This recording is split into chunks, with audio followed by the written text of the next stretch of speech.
Hello, I'm Julie Cahoon. Welcome to Open Door. The people you'll meet in this program are all trying to minimise the effect that they have on the earth and their environment through following the principles of permaculture. But they're not just concerned about things like composting toilets, solar power, or getting rid of weeds without chemical sprays. They all belong to the Otamatea Eco-Farm project, 251 acres of ex-grazing land on the Kaipara Harbour. They came together to be with others also concerned for the environment and to enjoy the benefits of living in a community rather than a neighbourhood. Taste the morning mist as it oozes through the stillness.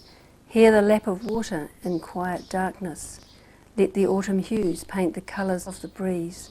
Listen to the song of the cool blue mountains. Capture the spider's smile as it scuttles into cover. Feel the thunder of the kiraru's flight and sense the moorpork's silence. Touch the sparkle in a dewdrop as it fattens and falls. Breathe in, cherish this awakening dawn.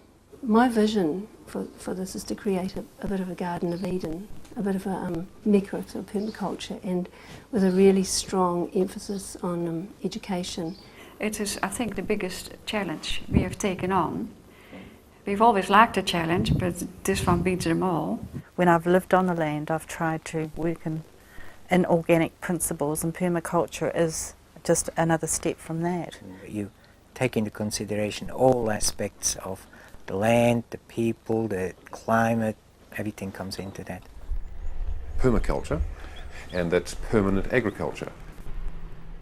Yeah, it started by a man in Tasmania, Bill Mollison, in the 70s, working with another man, David Holgram, and he developed a system of being able to make use of any sort of climate or terrain wherever it was in the world. The project of Otamatea Eco Village started just over 6 years ago, 11th of November 1995, when we first came to look at the land and had the idea of sharing a bit of land with a few families with an idea of having a sustainable settlement. It was far too big, it was a crazy idea, but when we came here we were just so moved by its size and its beauty and its beautiful peninsula situation in the Kaipara Harbour. We just wanted to go ahead with it. We were trying to find a 10-acre block really, and we stumbled onto this place and discovered that it was doing exactly what we were trying to achieve. The fact that you've got 15 units all trying to do the same thing, all working and cooperating and supporting each other, it just makes such a difference to the way the place feels and to what you can achieve. When we had just been here a few times, and Robert and Marijke themselves went through a permaculture course, and they were really enthusiastic about that, and they insisted the next permaculture course we should go on. We did then sign up, and we came here to Otamatea and enjoyed that tremendously. We had some very good tutors, and we were amazed to hear all the things that were going on in the world. It was clear from the first moment after I checked all the units, this is my spot here. Exactly that is what I like. And in the same moment was clear where the house has to be and what I want to do with this land. So I looked at quite a number of other places over a period of a decade and a half or more, nearly 20 years I guess. And when I came here I liked the principals who had had the idea in the first place, and it came well recommended.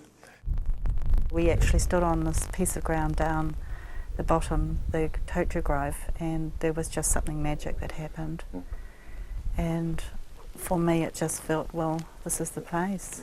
We just looked at each other and nodded, and it was a feeling of we're finally home. It just gave everything that I'd wanted there with the trees, and there was the water and the land.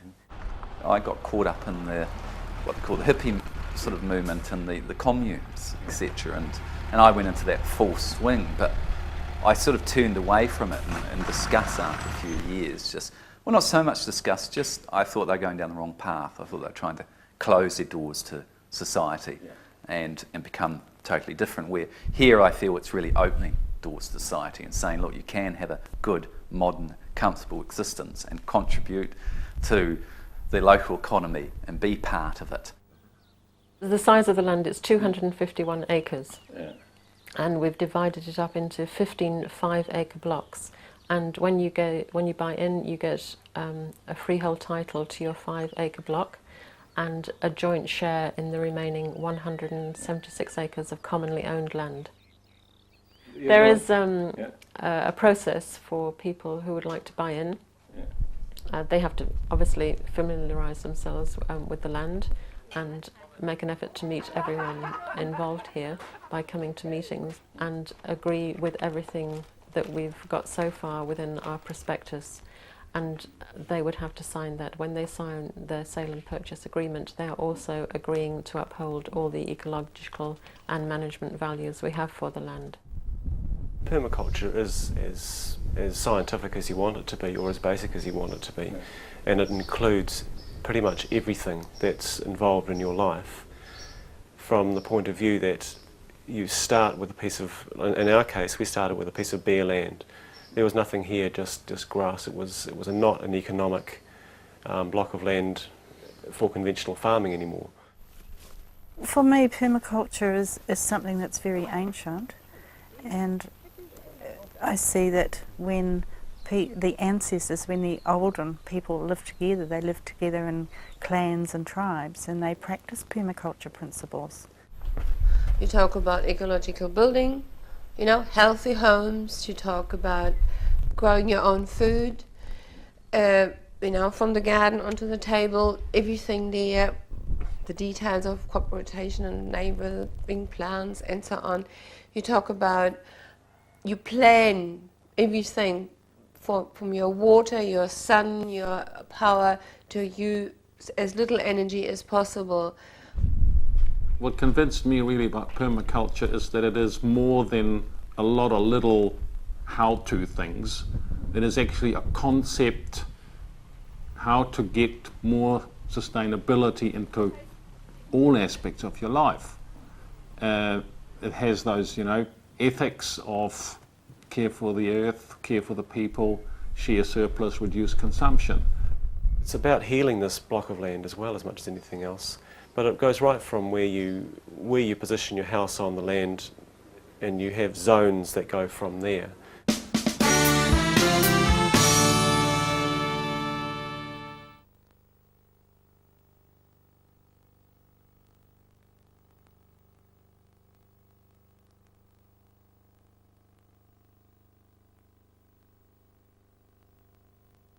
I did a permaculture course, the first permaculture course we held here on the property in '97, and then it started fitting into place when I worked on my designs and I got the idea of the zones into my head.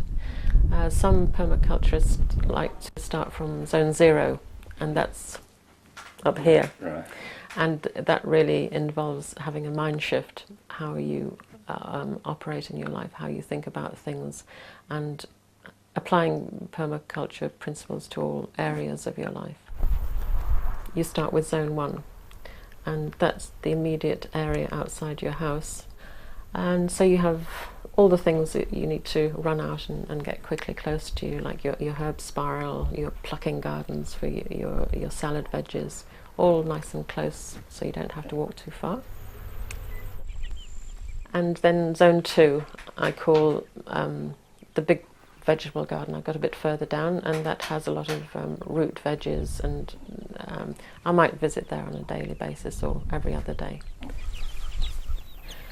And then there's a third area which contains the orchard, and that has citrus, fruit trees, and it's in a broad band around the property. And then in zone 4, a bit further down the garden, we've got some willow beds. I'm growing some willows to use for basket weaving, and nuts, and subtropical area. We're just working on creating more and more shelter for it. We need lots of shelter in this area from the winds, so that will be planted up this winter. Olives, and Then we go down to the wilderness, which is Zone 5, and the bush. Yeah, this is a straw bale construction, and conventional straw bale construction. It's a post and beam house, so it's not load bearing. The walls don't sit on straw bales. The actual roof sits on these poles out here, and the infill is straw bale, and we've plastered it with clay on the inside, a mixture of clay, sand and cement, which just comes from our pond out here, directly beside us. And that's his natural colour. There's no paint in here. It's the natural colour of the earth. And it's plastered with concrete on the outside. We wanted these thick walls, really lovely thick walls. And to do it in solidly with earth, that was very labour intensive and would have taken a long time. And straw bales just seemed to be a quick way of doing it. I think the house has quite a different feel to it. It feels as though it's embracing you, and you can see it's just a building site, but to me it still has a really nice feel to it, and I think these methods should be more mainstream and more encouraged. We designed the house so we catch the most of the winter sun and try to keep the summer sun out, so that we save on heating cost, and we got a good internal living climate, a balanced one. We have a little example over here with the vines growing over the conservatory windows in the summer, and the big leaves are shielding the glare and heat of the sun out. And then in the winter they're losing their leaves, and the sun is coming in through a lower angle and will still be able to strike the slab during the day and warm it up, and allow us to open these doors here at night and let that warmth back into the house. It's a totally custom designed house to suit our needs, and I built most of it myself as well, did all my drawings. So it is something I wanted to do, and to choose the right material was not an easy thing. We have looked at various options, and we came out with the thermalite, which is, well, they call it an aerated concrete. Why, I don't know. It is aerated, but it's nothing to do with concrete. We're very conscious of building materials, and the schedule shows that metal is all right for a roof because it's effective, reasonably cost effective. There isn't much better around. The alternatives are sort of expensive or tedious. But for walls, metal is not as effective as you can get because it is expensive to produce, the Earth's resources, for example.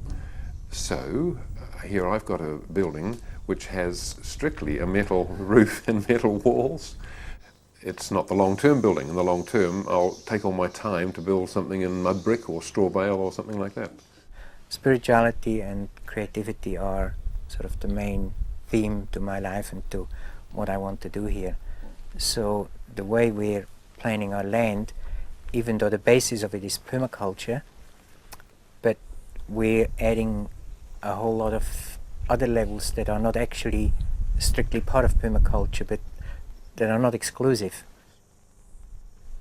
The way material are wasted in our society is really getting at my ticker. And so I've been collecting stuff that's been thrown out, and in fact most of this building is made of old materials. I would say 80% of it is either reused or recycled. There's 5 R's of ecology. The first one is refuse, that is to do without if you don't really need it. The second one is reduce, do things smaller. The third one is to reuse. That's what I'm mostly aiming for. The fourth one is to recycle, which is you, for example, melt down a tin and make something new. And the last one is repair. First there was modern architecture, and then we had postmodern architecture, and now we have compost modern architecture. But there are other things connected with the permaculture system which are very much integrated with the whole thing and with your house as well. And that would include the composting toilets that we have here, and also the grey water systems. All are water from the house goes down, fed by gravity, into a water treatment area. Down here it's planted with special wetland plants which suck up the water into the atmosphere with transpiration, and also there's a chemical reaction going on between the bacteria in the grey water, which comes from the bathroom and the kitchen area. Yeah, I was hell-bent on an alternative system before I even got here. I always wanted one. And I'm still, totally convinced, without being able to prove it, that it is ecologically a better solution than going on the grid. So we had, right from the start, we had 3 groups here in the village. There were people like me who thought the grid will never come in, and we felt quite clear about it. There were other people who thought, no, the grid is definitely an option. It just hasn't been decided yet, and then there were the ones in the middle. It appears that the national grid will be coming into this village after all. We've all set up alternative power systems to varying degrees. We've spent 20,000 on ours so far, and it's a functioning system with a 2.5 kilowatt trace sine wave inverter and a good sized battery bank and solar panels, and it works very well. We can run all our machinery, and for doing the building development that we're doing at the moment, there's nothing we can't use. We've even been running an air compressor off it. We sometimes think we're getting somewhere, and then somebody else joins who's got very strong ideas about going on the grid, and so the whole issue gets brought up again, and we go through the whole thing again. And slowly on, over the years, we've become more and more knowledgeable and more aware of the problem and what's involved. So we had about a 2-year argument for and against the grid and for and against alternative power systems. And in the end, we came to the point where we said we can't really figure it out. You can make a case for the grid, and you can make a case for an alternative system, and they both are reasonably convincing. But in actual fact, they weren't convincing for the other side.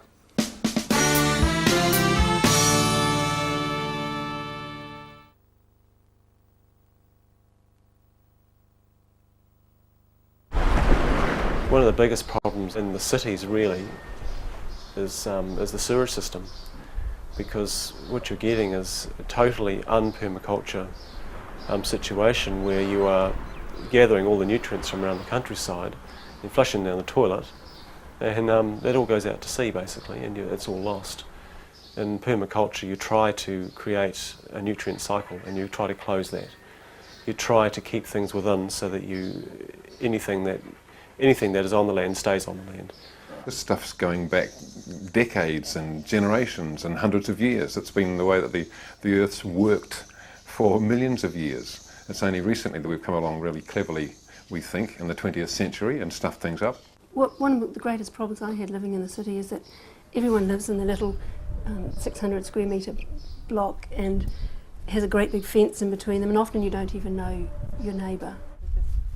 I worked for 6 years in the detox unit, a medical detox unit at Auckland, and I saw how people had become so fragmented from who they are, what they are. And I mean, as Hondervosa says, even our hospitals, our healing, our buildings are so sick that how can people get well? And I feel the only way people can come is what I call cow therapy. They get their feet in the land.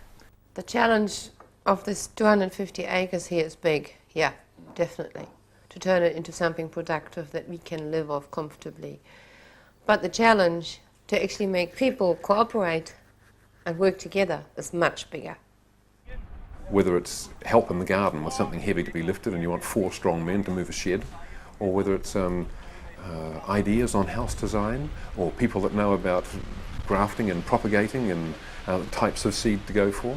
So, and then of course the social side. We're so keen, and you can get so carried away with all this important organic stuff that you forget there's got to be some fun too. And sometimes people kick up a stink and say, hey, more bonfires, some music, we're all going to the beach, we're not having a meeting today. Hire the local scow and have a day out on the harbour. So that's sort of community, yeah. When I came to here, I learned a lot from this living together. And that is a very good thing here in our village. We have all fortnight, Sunday morning, a meeting. For this very special evening that we have organised, well, Lynn has organised, I should say.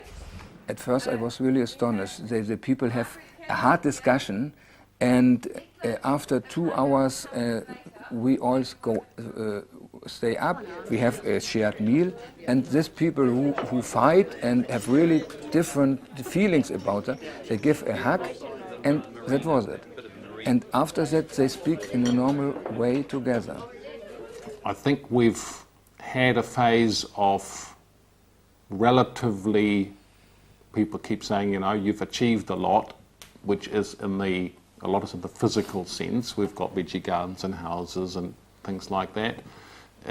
What is not so easily visible for people from the outside that come just, you know, visiting for a day, is to see how we've developed in our decision making, how we have developed a culture in our meetings that helps us to get through agenda items, to on the sort of business side of it, to also get on with each other just in a social sense. And all those things I think need to run in tandem with the practical things we do. And I'm just fascinated by the process that's going on. Sometimes it drives me up the wall, and sometimes I think this is just great. And we don't hug and move on here, we have standing battles. My dreams for this year are finishing this house and moving into it, and getting some kind of pattern and a living established for ourselves up here, because it's just been flat out since we moved here 3 years ago. Reinhold's been trying to build this place and helping other people build their houses, and it's just seemed like 3 crazy years, and I just want to settle down a bit and really get into what we're doing here. We're living here on a beautiful piece of land. We are building a wonderful house. We are building a community. We are teaching. We are open for people to come and see and show. And we can already also tell them, well, I wouldn't do it this way, you know. If I started it again now, I would do it differently. So that's just there. It's just a big process. It moves and moves and moves all the time. So I feel very positive about it. Well, I'd really love to see it go in the way of an educational resource centre where people come and learn about all permaculture and sustainable agriculture and organic farming and you know, alternative building methods and alternative power. Because we have more teachers here than we do farmers. We're not really farmers.